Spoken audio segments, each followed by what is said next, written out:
Chapter में मनुष्य के मस्तिष्क का वर्णन जानेंगे। सबसे पहले मनुष्य का मस्तिष्क जो है बहुत ही ज्यादा कोमल अंग है। मस्तिष्क खोपड़ी के अंदर एक क्रेनियम में सुरक्षित रहता है।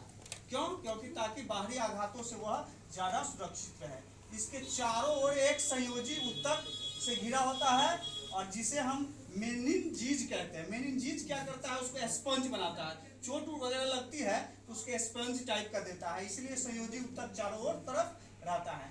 मेनिनजीज और मस्तिष्क के बीच में एक द्रव भरा रहता है जिस द्रव का नाम है सेरिब्रोस्पाइनल द्रव। एक सेरिब्रोस्पाइनल द्रव जो है वह चोट को मस्तिष्क के अंदर नहीं जाने देते हैं, उसके प्रभाव को बाहर की तरह रोकते हैं। मस्तिष्क जो है इसका आयतन है 1650 ml और इसका जो एवरेज वेट है वह 1.5 kg होता है। मस्तिष्क के 3 प्रमुख भाग होते हैं। एक अग्र मस्तिष्क जिसको फोर ब्रेन कहते हैं, एक मध्य मस्तिष्क जिसको मिड ब्रेन कहते हैं और तीसरा पश्च मस्तिष्क होता है जिसको हिंड ब्रेन कहते हैं। अग्र मस्तिष्क 2 भागों में बटे होते हैं, सेरिब्रम और डायनेसेफोलॉन। सेरिब्रम जो होता है वह सोचने समझने की शक्ति देता है। आपके चेहरे पर जो हर्ष, विषाद, घृणा और जितना प्रेम, वैराग्य और स्मरण शक्ति जो उत्पन्न होता है सबका ये नियंत्रण और समन्वय यह अग्र मस्तिष्क करता है। मध्य मस्तिष्क जो है आंख और शरीर के विभिन्न पेशियों का नियंत्रण करता है, वह मध्य मस्तिष्क करता है।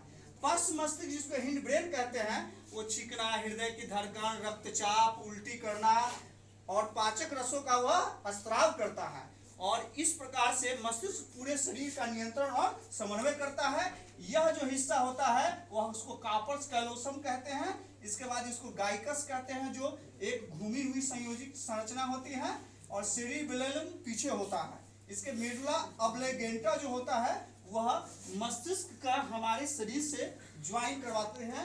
इसी से संवेग हमारे शरीर से ग्रहण करके मस्तिष्क में उसका नियंत्रण किया जाता है। और सल्कस उसमें एक पेचीदगी भरी संरचना होती है। इसके बाद ये जो मेडुला है वह आपके नाक के आसपास की संरचना होती है जिससे सारी चीजें नियंत्रित होती हैं।